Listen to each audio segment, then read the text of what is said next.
yang saya ampu pada semester 2, yaitu mata kuliah aljabar linear untuk memenuhi salah satu persyaratan sertifikasi dosen tahun 2025, yaitu pernyataan diri dosen dalam unjuk kerja Tridharma Perguruan Tinggi atau yang biasa disingkat dengan PDD UKTPT, khususnya dalam aspek pengajaran.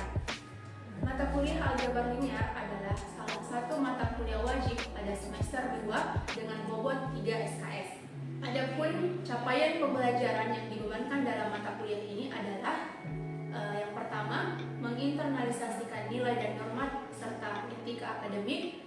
Yang kedua, menguasai konsep teoritis meliputi logika matematika, matematika diskrit, aljabar, analisis dan geometri, serta teori peluang dan statistika. Yang ketiga, mampu menunjukkan kinerja mandiri, bermutu dan terukur. Serta yang keempat adalah mampu mengembangkan pemikiran matematis yang diawali dari pemahaman prosedural atau komputasi hingga pemahaman yang luas meliputi eksplorasi, penalaran logis, generalisasi, abstraksi, dan bukti formal. Adapun capaian pembelajaran pada mata kuliah ini adalah terdiri atas 4 CPMK. Yang pertama yaitu mahasiswa mampu mengaplikasikan konsep ruang vektor. Kemudian yang kedua adalah mahasiswa mampu mengaplikasikan konsep ruang hasil kali dalam. Yang ketiga adalah mahasiswa mampu memahami konsep transformasi linear. Dan yang keempat adalah mahasiswa mampu menganalisis nilai eigen dan vektor eigen. Selanjutnya, kemampuan akhir yang diharapkan dalam setiap tahapan pembelajaran atau sub CPMK yaitu mahasiswa mampu menentukan suatu ruang vektor dan sub ruang vektor ber-ORDN. Yang kedua, mahasiswa mampu menentukan basis dan dimensi dari suatu ruang vektor. Yang ketiga, mahasiswa mampu menunjukkan ruang hasil kali dalam dari suatu ruang vektor. Keempat, mahasiswa mampu menerapkan proses Gram-Schmidt. Yang kelima, mahasiswa mampu mengidentifikasi suatu transformasi linear. Yang keenam, mahasiswa mampu menentukan nilai eigen dan vektor eigen. Dan yang terakhir, mahasiswa mampu menelaah masalah nilai eigen dan vektor eigen dalam kehidupan sehari-hari. Pembahasan mata kuliah aljabar linear mencakup ruang vektor dan sub ruang vektor ber-ORDN, ruang hasil kali dalam, proses Gram-Schmidt, transformasi linear, nilai eigen dan vektor eigen, serta aplikasinya. Pada proses pembelajaran di kelas, peserta didik akan diarahkan untuk mengidentifikasi masalah, mengungkapkan ide-ide dan mendeskripsikannya dalam bentuk tulisan baik secara mandiri maupun bekerja sama dalam kelompok. Selanjutnya adalah pustaka yang digunakan dalam mata kuliah aljabar linear ini adalah yang pertama sebagai rujukan utama yaitu berupa buku dengan judul Elementary Linear Algebra edisi ke-9. Kemudian ada beberapa pustaka lainnya yang terkait dengan aljabar linear dan aplikasi lainnya. Selanjutnya, metode pembelajaran yang digunakan dalam mata kuliah aljabar linear ini adalah berbentuk kuliah secara tatap muka dalam bentuk ceramah, diskusi, collaborative learning, small group discussion, dan beberapa metode pembelajaran lainnya yang melibatkan mahasiswa secara interaktif. Adapun penilaian yang digunakan dalam mata kuliah ini terdiri dari beberapa kriteria penilaian. Yang pertama adalah kehadiran dengan bobot 10%. Yang kedua berupa tugas, baik itu merupakan tugas terstruktur, tugas kelompok, maupun kuis dengan bobot 20%. Kemudian ada UTS atau ujian tengah semester dengan bobot 30%. Dan yang terakhir adalah ujian akhir semester atau UAS dengan bobot 50%. Baik, demikianlah tadi pemaparan terkait mata kuliah aljabar linear mulai dari deskripsi mata kuliah, rancangan pembelajaran semester, hingga bobot penilaian. Selanjutnya akan disajikan video pembelajaran untuk mata kuliah aljabar linear pada pertemuan materi nilai eigen dan vektor eigen. Selamat menyaksikan. Bismillahirrahmanirrahim. Assalamualaikum warahmatullahi wabarakatuh. Waalaikumsalam warahmatullahi wabarakatuh. Oke, bagaimana kabarnya teman-teman? Alhamdulillah baik. Oke, tetap semangat ya. Walaupun yang sudah siang-siang, kita tetap semangat di hari ini. Baik, sebelum kita memulai pelajaran kita pada hari ini, seperti biasa demi keberkahan, mari kita sama-sama berdoa sesuai dengan agama dan kepercayaan kita masing-masing. Berdoa dimulai. Selesai. Oke, baik. Sebelum masuk ke materi hari ini, ketua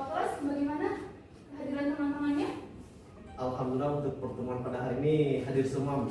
Hadir semua ya, alhamdulillah. Baik.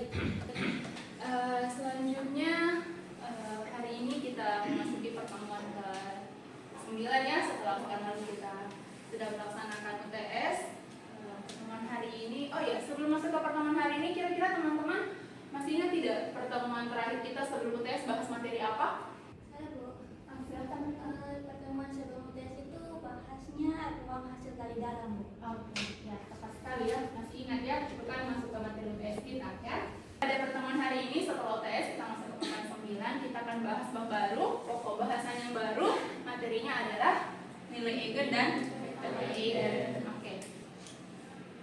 Untuk indikator sendiri, hari ini teman-teman akan dihadapkan pada 3 indikator penilaian dan tentu bersesuaian dengan 3 tujuan pembelajaran.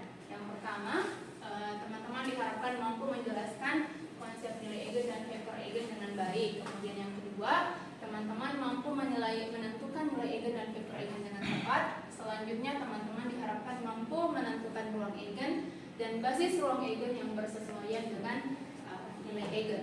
Nah, indikator penilaiannya sesuai dengan tujuan pembelajaran. Semangat ya teman-teman? Semangat. Oke, baik. Sebelumnya teman-teman sudah pernah dengar istilah nilai eigen belum ya? Sudah apa belum? Belum ya? Ya. Jadi memang untuk di bangku perkuliahan kata-kata nilai eigen ini termasuk baru bagi teman-teman di semester awal ini ya. Ya, Jadi Bu. untuk bahasa sendiri, jadi kita tinjau dari segi bahasanya, sebenarnya nilai eigen ini secara bahasa dia berarti adalah sebuah nilai karakteristik. Maksudnya apa? Jadi dalam aljabar linear ada istilah matriks ya. Teman-teman sudah tahu kan matriks seperti apa? Nah, kemudian matriks itu sendiri ternyata bisa diwakilkan oleh suatu nilai real. Nilai real dalam hal ini yang kita kenal dengan istilah nilai eigen atau dalam simbolnya disimbolkan dengan lambda. Jadi lambda di sini menyimbolkan nilai eigen. Nah, secara matematis untuk kaitan antara nilai eigen dan vektor eigen teman-teman bisa melihat di definisi 1. Jadi ini bahasa secara matematisnya. Misalkan kita punya sebuah matriks A berukuran n kali n, kemudian ada skalar lambda. Jadi skalar di sini karena kita masih di semester awal tingkat dasar, maka nilai lambda yang akan kita bahas adalah nilai real saja ya. Katakan nilai eigen. Kemudian jika dan hanya jika terdapat vektor x, x ini sebuah vektor tak nol yang memenuhi persamaan matriks A kali vektor x itu sama dengan lambda, skalar lambda dikali dengan vektor x. Jadi dari persamaan ini kita bisa menyatakan bahwa vektor x adalah suatu vektor eigen yang bersesuaian dengan nilai lambda, real lambda yang tadi ya. Jadi setiap nilai eigen memiliki vektor eigen yang bersesuaian. Jadi ibaratnya antara nilai eigen dan vektor eigen ini adalah suatu pasangan yang terikat dalam suatu matriks. Bisa dipahami teman-teman? Bisa, Bu. Oke, untuk lebih jelasnya kita akan coba lihat contoh soal ya. Yang pertama, jadi misalkan kita diberikan suatu matriks A. Matriks A ini ukurannya 2x2. Entry-entry-nya ada di baris pertama terdiri dari entry 2 dan entry 0. Kemudian di baris kedua ada entry 0 dan negatif 1. Kemudian kita diminta menunjukkan bahwa vektor x dalam hal ini 1, 0 merupakan vektor eigen dari matriks A yang bersesuaian dengan nilai eigen lambda sama dengan 2. Jadi kita diminta untuk memverifikasi apakah benar x dan lambda ini, apakah benar x ini adalah vektor eigen yang bersesuaian dengan lambda sama dengan 2 untuk vektor A yang diberikan tadi.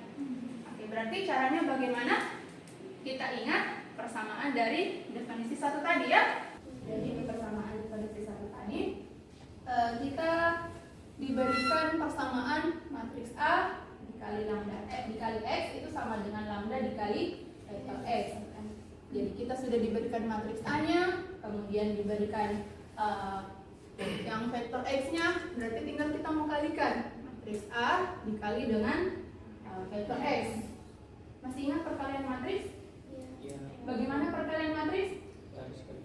Oke, baris kali kolom kalikan baris pertama dari matriks A dikali dengan kolom pertama dari matriks X-nya. Oke, maka didapatkan hasil perhitungannya matriks A dikali X adalah 2, 0. Nah, ternyata 2, 0 ini bisa kita faktorkan. Kita keluarkan faktor 2, kemudian dikalikan dengan vektor eigen 1, 0. Nah, ternyata setelah kita buat seperti ini, didapatkanlah bentuk persamaan matriks A dikali log X itu sama dengan 2 dikali X ya. Berarti ini sudah sesuai dengan persamaan tadi, persamaan di awal tadi kita diberikan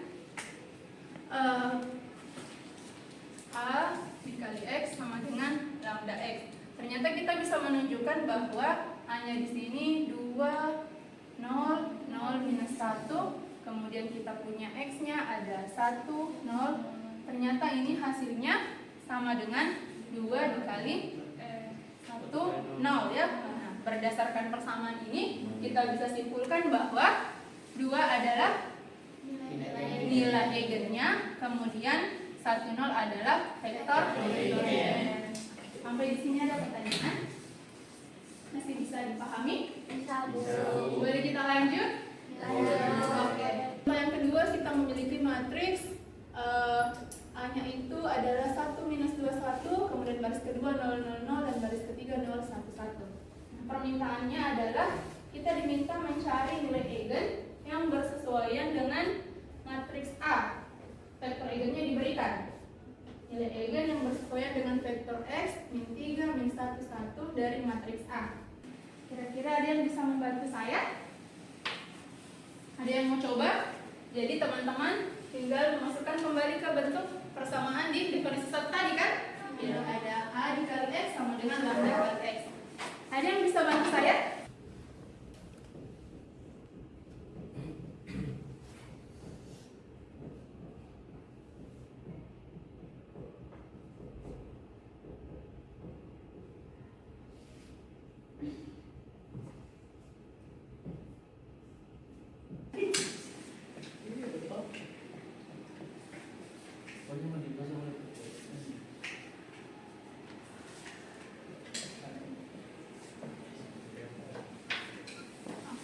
Baik, terima kasih Maya. Bagaimana teman-teman yang lain? Ada yang punya hasil berbeda? Sama ya, berarti kalau kita lihat dari yang dikerjakan oleh Rahman tadi, setelah dihitung kita dapatkan hasil kali matriks A dengan matriks X itu sama dengan 0 dikali X ya. Berarti nilai eigennya berapa teman-teman? 0. Ya, sesuai dari persamaan, berarti yang bertindak sebagai nilai eigen di sini adalah 0. Untuk vektor eigen minus 3, minus 1, dan 1. Oke, jadi seperti itu ya teman-teman, cara mencocokkan atau memverifikasi nilai eigen dengan vektor eigen. Jadi kalau misalnya ada matriks diberikan vektor eigen dengan nilai eigen, mau dicek benar tidak ini persamaan nilai eigen vektor eigen atau bukan, teman-teman tinggal memastikan bahwa persamaan AX atau A dikali vektor eigen X itu sama dengan nilai lambda dikali vektor X. Kalau nilainya sesuai atau sama berarti terbukti bahwa oh ini adalah pasangan nilai eigen dan vektor eigen untuk matriks A. Bisa dipahami teman-teman? Bisa, Bu. Oke, baik. Bu, izin bertanya. Iya, kenapa? Apakah semua matriks itu bisa dicari nilai eigen dan vektor eigennya, Bu? Soalnya saya baca di definisi tadi itu yang hanya n kali n. Oke, baik. Terima kasih Rijal ya. Pertanyaan yang bagus sekali ya teman-teman. Jadi pertanyaan dari Rijal tadi, apakah setiap matriks bisa dicari atau ditentukan nilai eigen dan vektor eigennya? Kira-kira bisa tidak ya? Bisa atau tidak ya? Yang bilang bisa siapa? Angkat tangan. Tidak bisa. Tidak bisa, Bu. Soalnya tidak ada dikatakan n kali n. Oke, jadi untuk menentukan nilai eigen dan vektor eigen kita berpatokan pada definisi tadi kan? Disampaikan bahwa matriks A berukuran n kali n. Berarti ukuran matriksnya harus n kali n atau berbentuk persegi. Jadi ketika jadi seperti contoh tadi, contoh pertama kan 2 kali 2, contoh berikutnya 3 kali 3. Nah, selama dia n kali n, bisa kita cari atau tentukan nilai eigen dan vektor eigennya. Tapi kalau misalkan dia berukuran misalkan 2 kali 3 atau 3 kali 2, itu n kali n bukan? Bukan. Bukan ya, berarti kalau dia bukan berukuran n kali n, maka tidak bisa ditentukan nilai eigen dan vektor eigennya. Dengan catatan pula bahwa x-nya itu atau vektor eigennya itu merupakan vektor K0, ya? Bisa? Tidak? Oke. Ada lagi yang mau ditanyakan? Ibu saya kan ini terkait kan tadi definisinya itu vektornya itu harus tak 0 Ibu. Apakah ada kemungkinan ketika kita mencari vektornya menjadi vektor 0, 0, 0, kayak vektor 0? Apakah dia? Oke, terima kasih Rahma ya. Jadi pertanyaan dari temannya bagus ya, ditanyakan misalkan tadi sudah didefinisi bahwa x itu vektor K0. Kira-kira ketika kita berhadapan dengan matriks, kemudian mencari nilai eigen dan vektor eigennya, kira-kira ada kemungkinan kita akan ketemu x-nya sama dengan 0, 0, 0, begitu ya? Oke. Kalau misalkan teman-teman berhitung, menentukan, mencari nilai eigen dan vektor eigen, kemudian teman-teman mendapatkan x yang 0, 0, 0, artinya sekalipun perhitungan teman-teman benar, x yang teman-teman dapatkan ini bukanlah vektor eigen, ya. Sekalipun dia memenuhi persamaan AX sama dengan lambda X sesuai definisi 1 tadi, X yang didapatkan ini yang berupa 0, 0, 0 itu bukan merupakan vektor eigen dari lambda yang bersesuaian. Kenapa? Karena sesuai definisi vektor eigen itu adalah vektor K0, ya. Jadi kalau misalkan ketemu vektor 0 ya berarti bukan vektor eigen sekalipun hitungannya benar, ya. Bisa dipahami? Bisa. Oke. Ada lagi yang mau ditanyakan? Oke. Nah, kita akan lanjut ke teorema 1. Apa sih yang dibahas di teorema 1? Kalau tadi kan sebelumnya teman-teman diberikan matriks, kemudian diminta mencocokkan atau memverifikasi apakah betul ini nilai eigen dan vektor eigennya.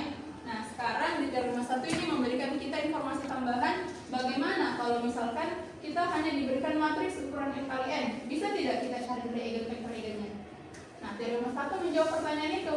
Kalau tadi di definisi 1 teman-teman cuma diberikan pertanyaan, oh vektor eigen dengan nilai eigen begini persamaannya. Kalau dia memenuhi berarti terverifikasi benar.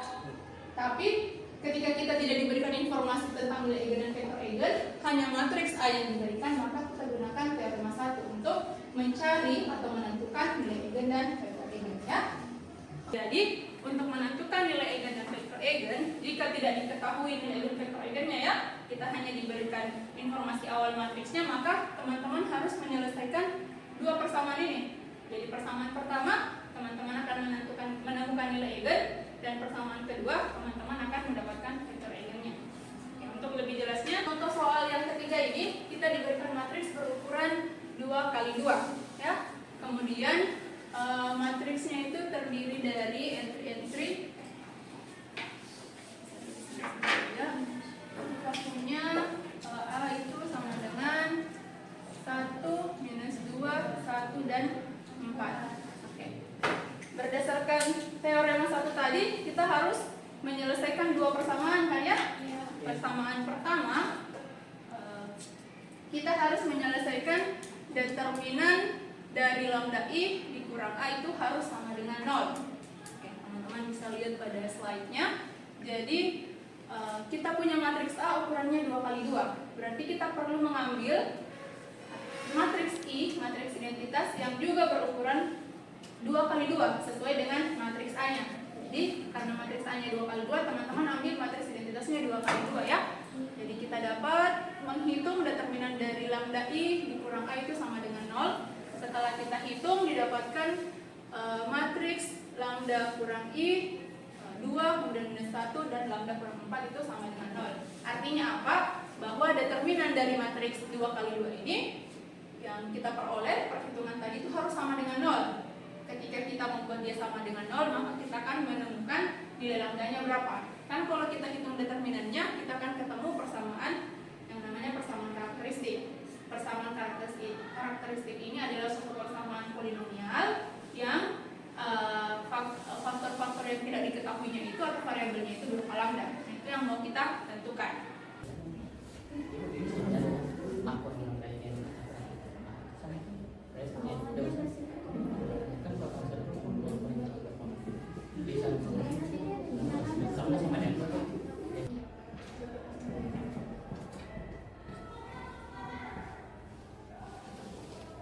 Terima kasih Nabila ya. Oke, jadi untuk contoh soal yang berukuran 3 kali 3 berarti selain teman-teman menyesuaikan matriks I-nya, identitasnya berukuran 3 kali 3, teman-teman juga harus sesuaikan vektor X-nya ya. Kalau tadi kan 2 kali 2, vektor X-nya berisikan X1, X2.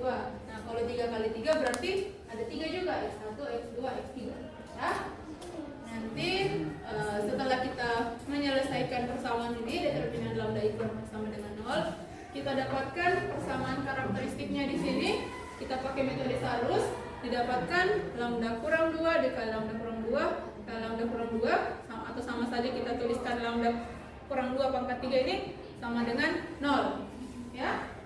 Baru kita bisa mengambil kesimpulan bahwa lambda itu sama dengan 2. Nah, dalam kasus ini atau contoh soal ini kita menemukan cuma satu nilai lambda, yaitu sama dengan 2. Jelas? Oke. Kemudian setelah kita dapat lambdanya atau nilai eigennya, kita substitusi ke persamaan kedua, akan ketemu vektor eigen.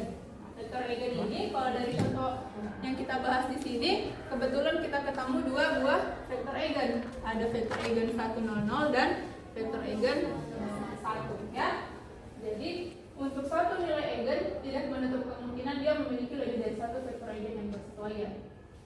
Jadi bukan berarti kalau misalkan cuma ada satu vektor nilai eigen berarti cuma ada satu vektor eigen, tidak ya, bisa lebih dari satu. Nah, kalau misalkan 2 nilai eigen berarti ada 2 vektor eigen juga, tidak mesti seperti itu, tapi minimal ada 2. Kalau 2 nilai eigen ada 2 vektor eigen, maksimalnya bisa lebih dari itu ya. Oke, ada yang mau bertanya? Tidak ada? Oke, kalau sudah tidak ada yang mau ditanyakan, ini cukup sampai di sini ya. Jadi seperti yang saya sampaikan tadi, menentukan nilai eigen dan vektor eigen, teman-teman harus bisa membuktikan bahwa persamaan A dikali X itu sama dengan lambda dikali X, utamanya. Kemudian selanjutnya untuk menentukan nilai eigen dan vektor eigen, teman-teman ingat teorema satu tadi ya. Satu ada 2 syarat yang harus diselesaikan, ada 2 persamaan yang harus diselesaikan. Sudah menuliskan mengupload beberapa tugas di LMS ya. Teman-teman silahkan cek, ada tugas mandiri, ada tugas yang diselesaikan secara berkelompok, jadi silahkan diselesaikan. Waktunya seperti biasa, saya beri kesempatan kepada teman-teman menyelesaikan kurang lebih 1 pekan ya. Jadi pekan depan sebelum kita masuk pelajaran atau materi berikutnya,